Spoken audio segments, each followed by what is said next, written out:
পেটে gas, acidity, টক ঢেকুর, বদহজমের সমস্যা, খাবার খেলে তা ঠিকভাবে হজম হতে চায় না, পেট জ্বালাপোড়া করে, বুক জ্বালাপোড়া করে, এমন সমস্যায় অধিকাংশ মানুষেরাই ভুগে থাকেন। আপনি যদি গ্যাসের ওষুধ খেতে না চান বা গ্যাস্ট্রিকের ওষুধ খেতে খেতে বিরক্ত হয়ে গিয়ে থাকেন, তবে আজকে ঘরোয়া সমাধান দেব আপনাদেরকে। আর কোনো গ্যাসের ওষুধ খেতে হবে না। 40 থেকে 50 বছরের পুরনো গ্যাসের সমস্যাও আপনার ভালো হয়ে যাবে যদি এই 3টি রেমেডি সঠিকভাবে ব্যবহার করতে পারেন। গ্যাস্ট্রিকের সমস্যার মূল কারণ হচ্ছে অনেকের বংশগত, অনেকের আবার সেডেন্টারি লাইফস্টাইল, অর্থাৎ বেশি একটা নড়াচড়া করেন না, শুয়ে বসে থাকেন, কিংবা খাবারে তেল ঝাল জাতীয় মশলা খাবার বেশি। এছাড়া যারা জল কম পান করেন তাদের মধ্যেও এমন সমস্যা দেখা যায়।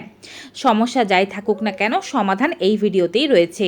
ভিডিওটি ডাউনলোড করে রাখুন, বেশি বেশি শেয়ার করে দিন সবার মাঝে। ইউটিউব থেকে আমাদেরকে দেখে থাকলে অবশ্যই আমাদের চ্যানেলটি সাবস্ক্রাইব করবেন। ফেসবুক থেকে দেখে থাকলে আমাদের চ্যানেলটি ফলো করতে ভুলবেন না। চলুন শুরু করা যাক। পেটের গ্যাস্ট্রিক অ্যাসিডিটির সমস্যা দূর করার জন্য আমি সবচেয়ে প্রথমে দুটো দানার কথা বলছি। দুটোর মধ্যে আপনার যেটি পছন্দ হয়, যেটি হাতের কাছে থাকে, সেটি আপনি আপনার সুবিধা অনুযায়ী ব্যবহার করবেন বা দুটো মিশিয়েও ব্যবহার করতে পারেন। একটি হচ্ছে আজওয়াইন দানা বা জোয়ান দানা, দ্বিতীয়টি হচ্ছে মৌরি দানা। অনেকে এটিকে মিষ্টি জিরা বলেন, কেউ কেউ বড় জিরাও বলতে পারেন। এর একটি স্পেশাল সুঘ্রাণ রয়েছে। মৌরি দানা অথবা আজওয়াইন দানা এই দুটোই খাবারকে ভালোভাবে হজম হতে সাহায্য করে, পেটের মধ্যে জমে থাকা গ্যাসগুলোকে বের করে দেয়, নতুন করে গ্যাস উৎপন্ন হতে দেয় না। এছাড়াও মুখে দুর্গন্ধের সমস্যা থাকলে তা দূর করে দেয়, মুখের স্বাস্থ্যকে ভালো রাখে। হজমের জন্য প্রয়োজনীয় সালাইভা বা এনজাইমকে বেশি করে উৎপন্ন করে, যার ফলে খাবার ভালোভাবে হজম হয়, দীর্ঘক্ষণ পেটে পড়ে থাকে না, গ্যাস্ট্রিক অ্যাসিডিটি হয় না, পেটে জ্বালাপোড়া হয় না, কনস্টিপেশন হয় না, টক ঢেকুর বা মুখে দুর্গন্ধের সমস্যা হয় না, পেট ব্যথা বা বুক জ্বালাপোড়ার সমস্যা হয় না। এছাড়াও গ্যাস্ট্রিক থেকে যাদের মাথা ব্যথার সমস্যা শুরু হয় সেগুলো হয় না। এটি যাদের পুরনো গ্যাস্ট্রিকের সমস্যা তারা দিনে 2 থেকে 3 বার খেতে পারেন, অর্থাৎ প্রত্যেকটি মিলের পর খেতে পারেন। যাদের অল্প বিস্তর গ্যাস্ট্রিকের সমস্যা তারা দিনে একবার খেলেই ভালো ফলাফল পাবেন।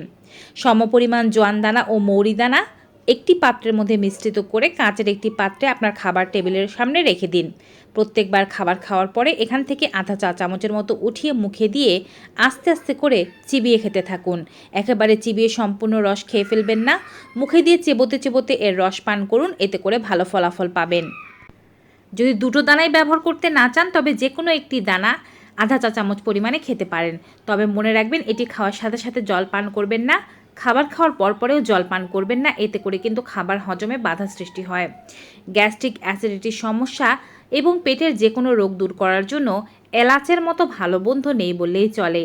এলাচ আমরা রান্নার স্বাদ বৃদ্ধি করার জন্য ব্যবহার করে থাকি, কিন্তু হয়তো আপনি জানেন না হজম সংক্রান্ত যে সমস্ত জটিলতা আছে তা দূর করার জন্য এলাচ দুর্দান্ত ঔষধ। নিয়মিত যদি আপনি এলাচ খেতে পারেন, মুখের স্বাস্থ্য ভালো থাকবে, গ্যাস্ট্রিক অ্যাসিডিটি, পেপটিক আলসারের সমস্যা সব কিছুই ভালো হতে শুরু করবে। আপনি প্রত্যেকবার খাবার খাওয়ার পরে একটি করে কাঁচা এলাচ মুখের মধ্যে নিয়ে দাঁতে আস্তে আস্তে করে চিবিয়ে এর রস পান করতে থাকবেন। সমস্যা অনেক দীর্ঘমেয়াদী ও পুরনো হলে দিনে 3 বার করবেন। সমস্যা অল্প হলে যখনই সমস্যা অনুভব করবেন তখনই এই কাজটি করতে পারেন। এলাচ যদি খেতে কারো অসুবিধা হয় বা এলাচের স্কিনটি খেতে ইচ্ছে না করে, সেক্ষেত্রে তারা এলাচের ভেতর থেকে বীজ বের করে সেটিও কিন্তু চিবিয়ে খেতে পারেন। আপনি এটি একটি পোর্টেবল জিনিস, যেখানে মন চায় সেখানেই কিন্তু পকেটে করে সাথে রাখতে পারেন। খাবার খাওয়ার পরে বা যখনই মনে হচ্ছে যে বুক জ্বালাপোড়া করছে, পেট জ্বালাপোড়া করছে, ঢেকুর আসছে, মুখে গন্ধ হচ্ছে, সমস্যা অনুভব হচ্ছে, পেটের গ্যাস হচ্ছে, তখনই আপনি এটিকে সেবন করে দেখুন, দুর্দান্ত ফলাফল দিতে পারে এলাচ। এছাড়াও এলাচ খেলে মাথা ব্যথার সমস্যা দ্রুত ভালো হয়ে যায়, স্মৃতিশক্তি খুবই প্রখর হয়, দেহের মধ্যে জমে থাকা ইউরিক অ্যাসিডের মাত্রাকে এটি কমিয়ে দেয় এবং শরীরের কোনো খামতি বা কোনো ঘাটতি থেকে থাকলে তা আপনার চোখের পলকেই এলাচ সেটিকে পূরণ করে দিতে পারে। তৃতীয় ও সর্বশেষ রেমেডির নাম হচ্ছে লবঙ্গ। যে 3টি রেমেডির কথা এর মধ্যে বলে গেলাম, তার মধ্যে থেকে কিন্তু সবগুলো আপনার ব্যবহার করার দরকার নেই, আপনি যে কোনো একটিই ব্যবহার করবেন। লবঙ্গ পেটের গ্যাস অ্যাসিডিটি সারানোর জন্য দুর্দান্ত কাজ করে থাকে।